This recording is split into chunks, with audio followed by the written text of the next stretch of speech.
sur le podcast Bien dans ta boîte, je suis Laura Besson, coach, formatrice et autrice. Sur ce podcast, seul ou avec mes invités, on parle psychologie et entrepreneuriat, car je crois que le savoir, c'est la liberté. Celle de devenir libre, autonome, responsable et acteur-actrice de ta vie et de ton business. Ici, on explore les défis de la régulation émotionnelle, des relations et de l'identité professionnelle, tout en découvrant des solutions pratiques pour trouver ta place sur le marché et dans ta vie. Bonne écoute.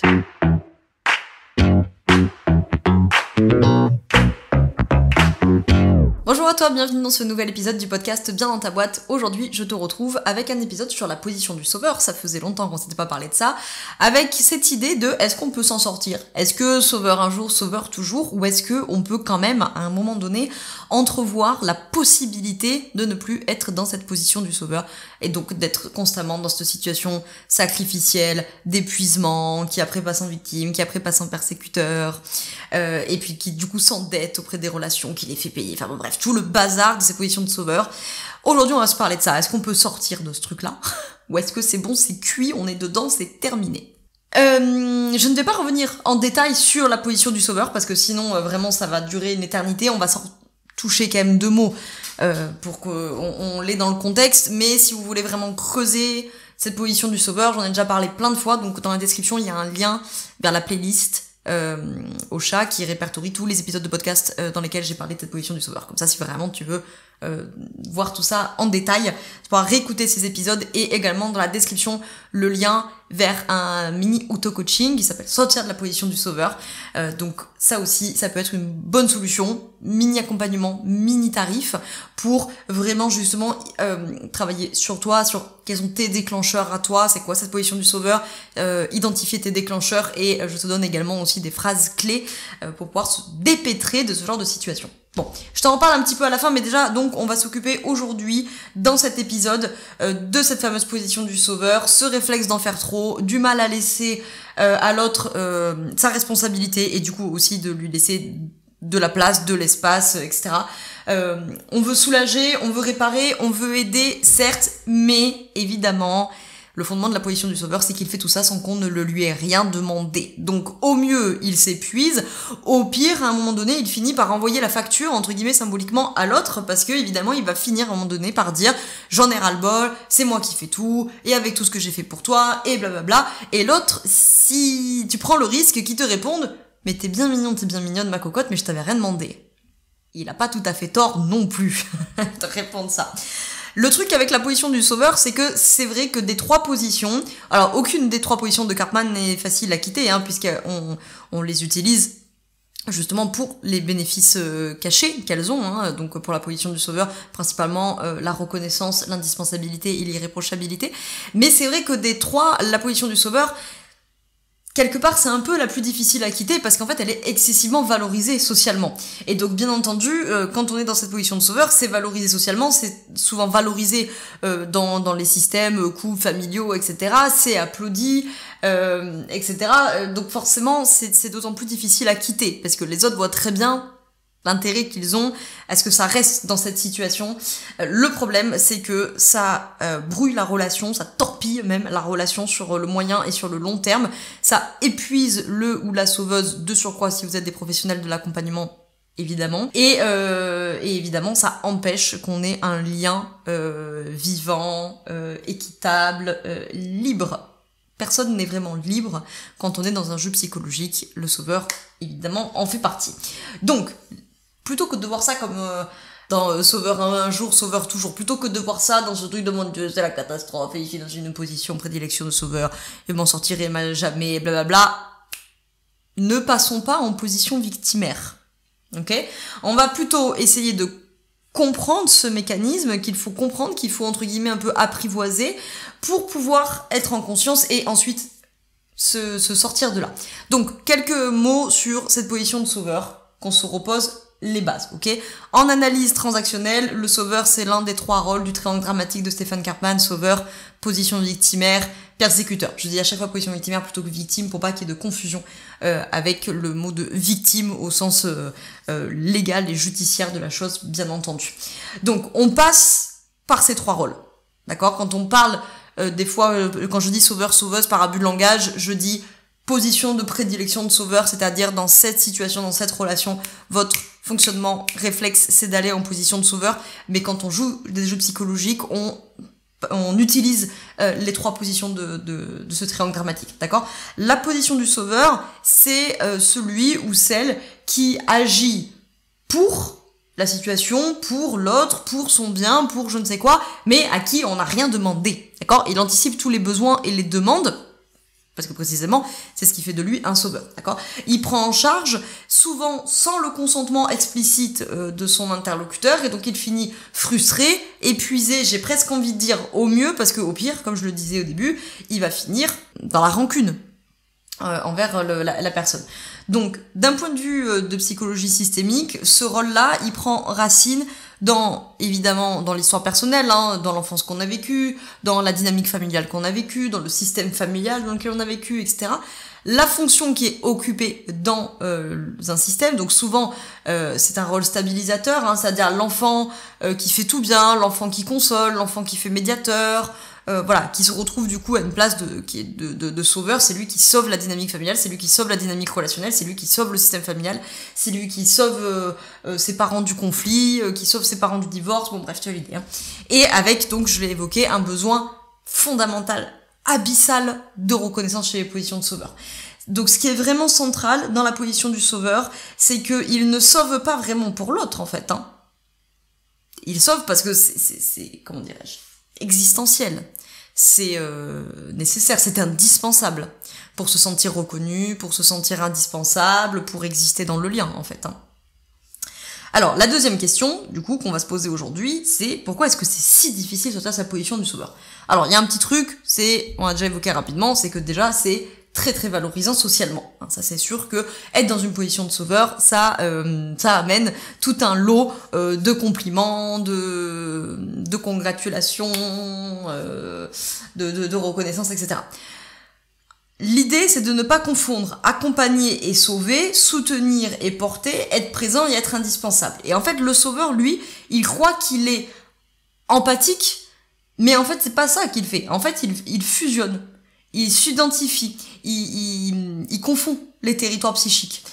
Et donc en fait, il croit qu'il aide, mais en fait, ce qu'il fait surtout, c'est qu'il empêche l'autre d'avoir de la place. C'est un peu une métaphore de sauveur, comme si dans une pièce, tu mettais la position victimaire avec la personne qui est en position de prédilection de sauveur et la personne qui a une position de prédilection victimaire. Okay. Et la personne en position victimaire, elle est en difficulté de quoi que ce soit, elle n'a encore rien dit, que le sauveur, lui, il est surentraîné à voir ça. D'accord? Et donc, du coup, il va se précipiter, genre, mais qu'est-ce qui se passe? Explique-moi, vas-y, non mais laisse, je vais le faire à ta place, etc. Et donc, en fait, c'est comme si, métaphoriquement, dans ma pièce, en fait, il gonfle sa bulle, il gonfle, il prend de plus en plus de place, et du coup, la personne qui est en face, elle réduit, ce qui fait qu'à un moment donné, il n'y a pas 36 solutions. Soit le lien se maintient comme ça, mais en fait, il y en a un qui est en asphyxie, ok? Soit, au bout d'un moment, l'autre va gonfler sa bulle d'un coup très très fort pour se défendre et donc on a coalition, éclatement.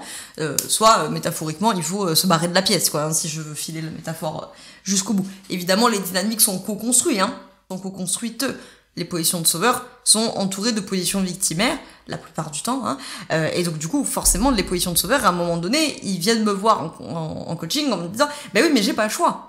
Parce qu'en fait, si je ne le fais pas, personne ne le fait. Et oui, c'est bien le piège des positions de sauveur. C'est qu'en fait, au bout d'un moment, elles vont effectivement se retrouver bloquées dans une situation où en fait, elles deviennent victimes de la situation. C'est-à-dire que quand elles essayent de désinvestir leur rôle préférentiel du triangle de Karpman, eh bien, en fait, le système ne comble pas ces manquements et donc, du coup, elles deviennent victimes de la situation parce que plus personne ne prend le relais. Donc, en fait, c'est juste une translation sur le triangle de Karpman, hein.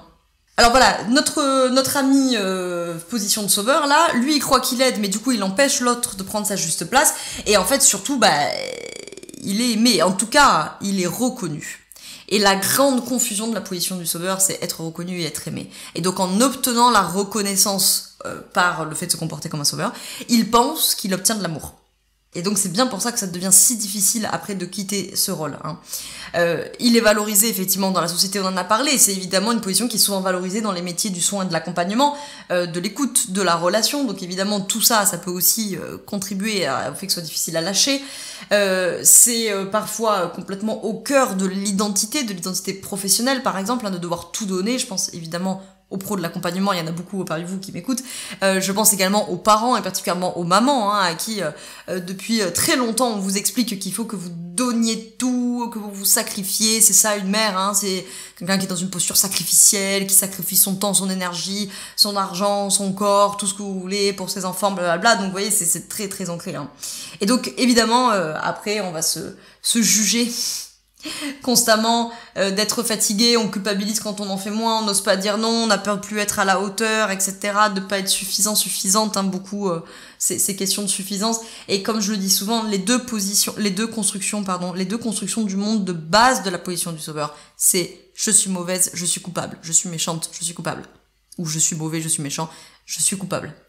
Donc il y a vraiment cet énorme poids de culpabilité dans ces positions de sauveur et qui sont très vite rattrapées dès qu'elles veulent poser des limites ou sortir de quelque chose par je veux pas être méchante. Hein, je veux pas être méchante, je veux pas être la méchante, je veux pas être égoïste, etc. Et donc ça fait vite de grosses censures. Donc il y a ça aussi bien entendu qui rend difficile de sortir de cette position du sauveur. Maintenant, sauveur un jour, sauveur toujours, ça a quelles conséquences systémique dans la relation d'aide pour les pros de l'accompagnement parmi vous là qui m'écoutent. Quand vous êtes coincé dans votre rôle de sauveur ou de sauveuse, vous empêchez l'autre de se responsabiliser, il va donc rester dans une position victimaire, c'est quand même un tout petit peu enquiquinant pour vos bénéficiaires, mais ce que je dis là marche également pour les autres relations avec lesquelles vous pouvez être en position de sauveur de prédilection. Vous risquez de tourner à la position victimaire à un moment donné, et j'en ai marre, et c'est toujours sur moi que ça retombe, et si je m'en occupe pas, personne ne le fait, blabla, ou de virer à la position du persécuteur. Forcément, parce qu'à un moment donné, vous allez accumuler de la frustration, de la rancœur, et vous risquez de glisser sur le triangle de Karpman, soit de descendre à la position du sauveur à la position victimaire, soit au slider au persécuteur. Ok ?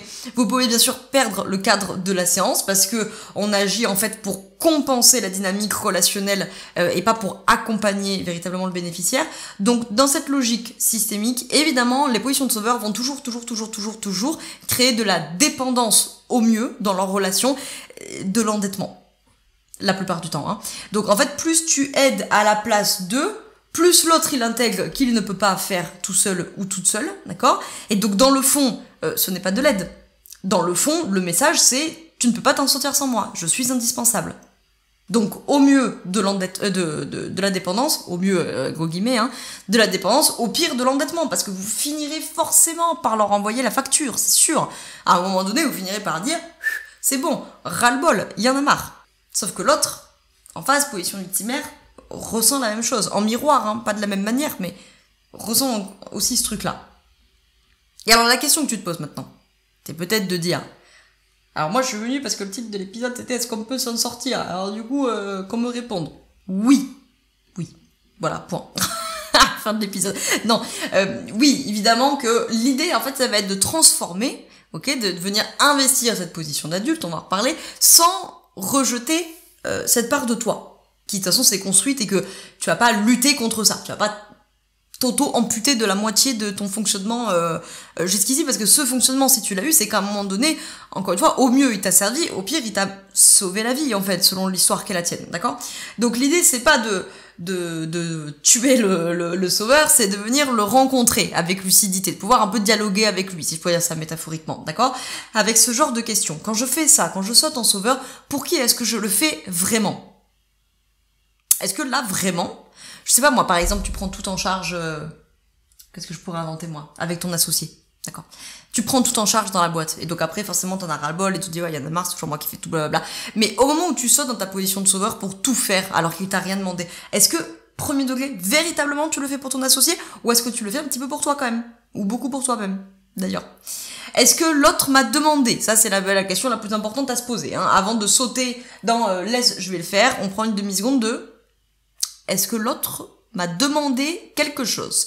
Si oui, je peux dire oui, je peux dire non. S'il ne m'a rien demandé, je commence par ma phrase qui va me sauver la mise. Si tu as besoin de quelque chose, demande-le-moi. Et comme ça, saute pas en position de sauveur. Okay ?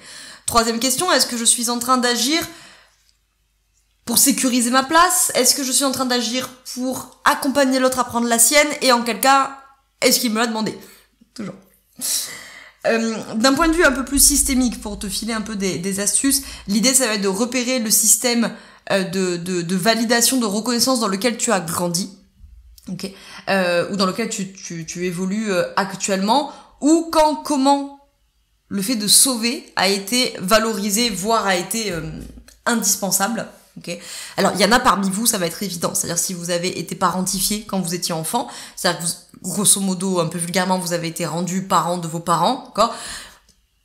Bon, là, j'ai envie de dire, c'est un peu comme le nez au milieu de la figure. Par contre, il y en a peut-être parmi vous, c'est pas aussi limpide que ça, et donc ça vaut le coup de se poser la question de où, quand, comment est-ce que le fait de sauver a été valorisé, voire a été indispensable dans le système familial. Qu'est-ce qu'il se passe si tu en fais moins, ou si tu ne vas pas en position de sauveur? Est-ce que le système se réajuste, comble les manquements? Est-ce que le système ne comble pas les manquements, en quel cas tu passes du coup soit côté victimaire, parce que du coup on te prend jamais le relais, soit tu vas passer côté persécuteur, parce que tu as évidemment trouvé ça injuste.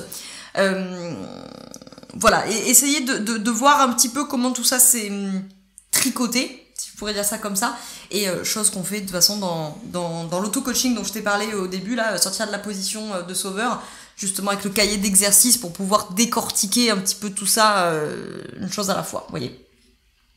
En fait, l'évolution qu'on cherche à avoir, c'est passer de « je vais bien si… » J'allais dire si l'autre va bien, mais c'est même encore plus profond que ça, la position du sauveur. C'est le minimum, c'est je vais bien si l'autre va bien, mais la plupart du temps, la position de sauveur, c'est plutôt je vais bien si je fais du bien, d'accord? Donc l'idée, c'est plutôt de passer de je vais bien si je fais du bien à nouvelle situation qui est je vais bien, l'autre va bien, chacun prend sa part, chacun prend ses responsabilités. Okay. Et là, on va arriver à une dynamique relationnelle d'adulte à adulte. Tout le monde va bien, formidable. Si à un moment donné il y a quelque chose qui va pas, chacun prend sa part, chacun prend sa responsabilité, et si chacun a besoin de l'autre, chacun pourra formuler une demande qui soit claire, qui soit réaliste, qui soit négociable, qui soit refusable, puisque je le rappelle, je le dis d'ailleurs dans cet auto-coaching, il me semble, qu'une demande qui n'est pas refusable, c'est un ordre. Okay. Dernière chose dont je voulais parler dans cet épisode, c'est la question du coup de revenir à sa posture d'adulte, ou de venir d'ailleurs à sa posture d'adulte, donc de venir en présence, en responsabilité et en clarté. Pour sortir de cette dynamique, il y a tout ce travail de revenir à sa position d'adulte, stable, clair, qui est en lien. L'adulte il est autonome, l'adulte prend ses responsabilités, l'adulte formule des demandes, l'adulte il est ou il devient à soi-même son propre parent.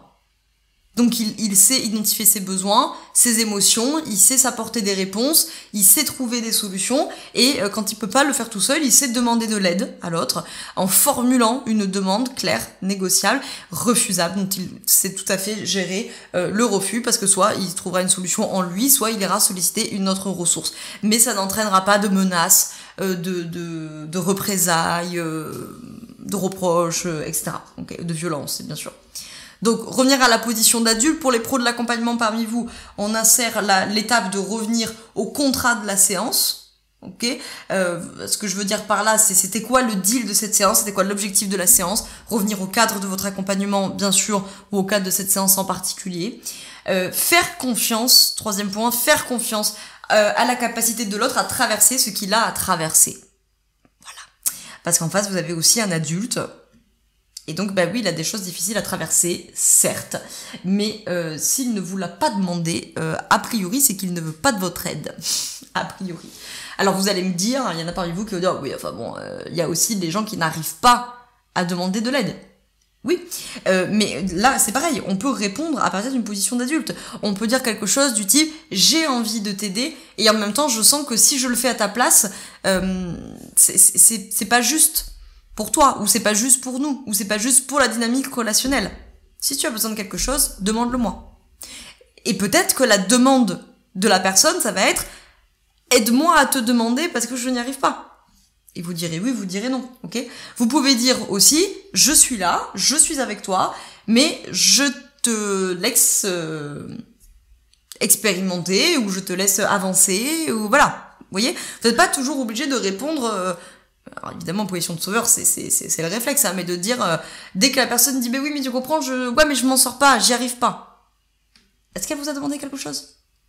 Non, il n'y avait pas de demande dans j'y arrive pas, d'accord? Dans j'y arrive pas, vous pouvez répondre, j'entends que ce soit compliqué. Oui, je comprends. Effectivement, ça a l'air vraiment difficile. Si tu as besoin de quelque chose, demande-le-moi. Vous pouvez dire, je suis là, je reste à côté de toi, je te laisse trouver une solution. Si tu n'en trouves pas, on pourra regarder ensemble plus tard si tu en as besoin.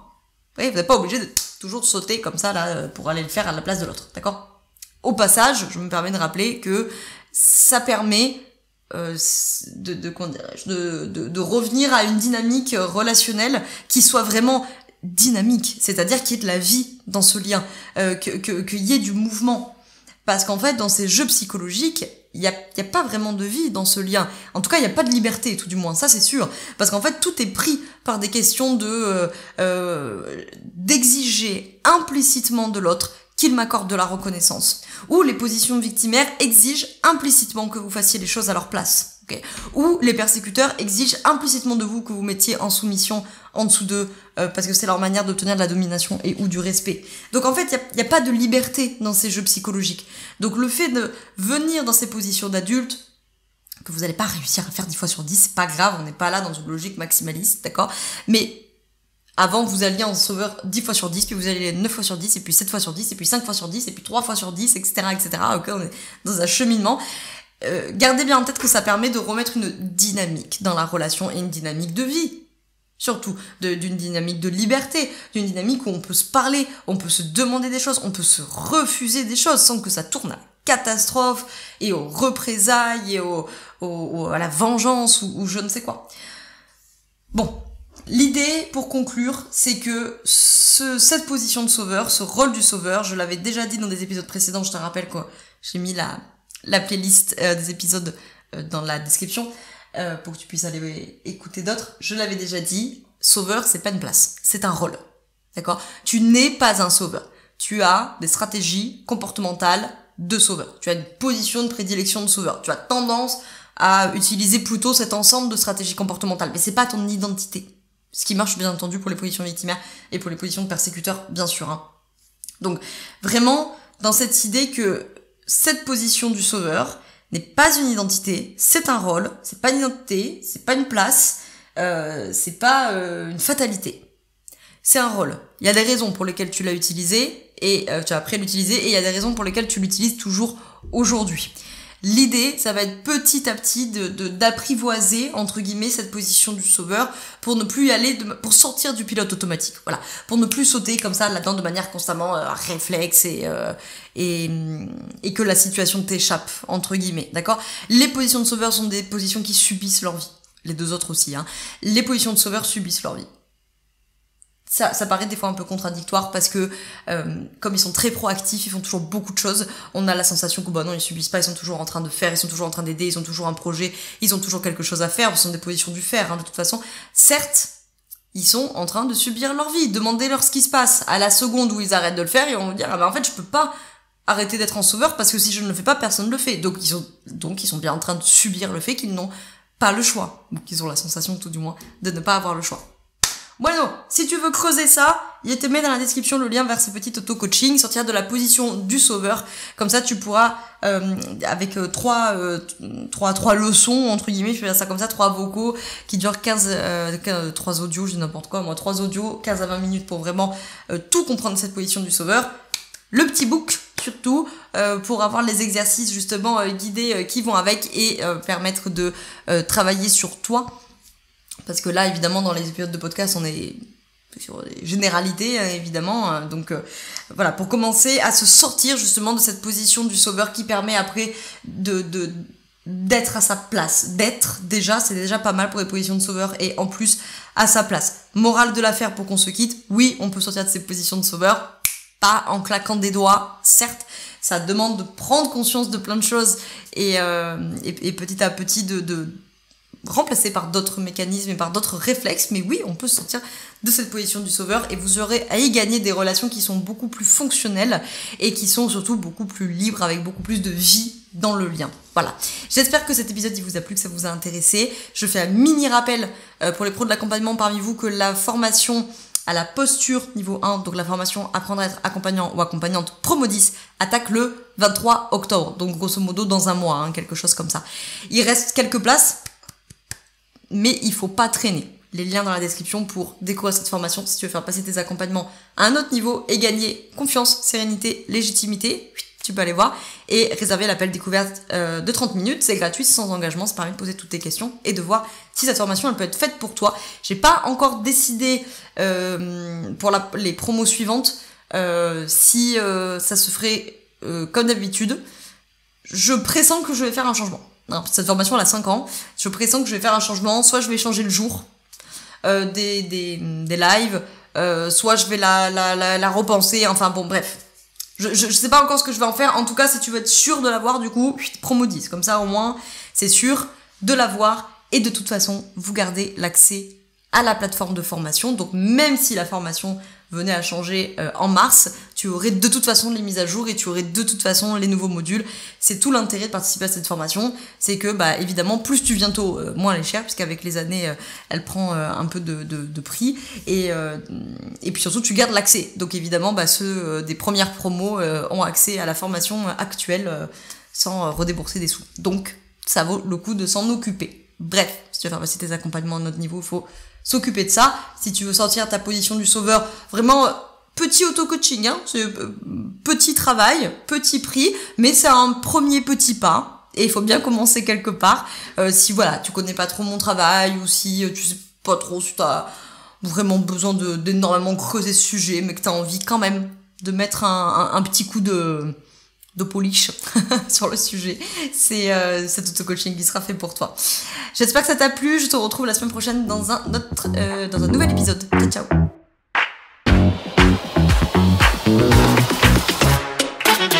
Je te remercie d'avoir écouté cet épisode jusqu'au bout. Tu peux retrouver l'ensemble des informations et des liens en description de cet épisode. Si tu as des idées, des suggestions ou si tu as tout simplement aimé cet épisode et que tu veux me le dire, direction Apple Podcast pour laisser un commentaire et 5 étoiles. C'est ce qui permet au podcast d'aider plus de personnes et ça permet aussi de me soutenir. Tu peux aussi partager cet épisode à un entrepreneur ou une entrepreneuse qui pourrait en avoir besoin. Je te souhaite une très belle journée ou une très belle soirée selon quand tu m'écoutes et surtout, je te souhaite d'être bien dans ta boîte. Ciao, ciao.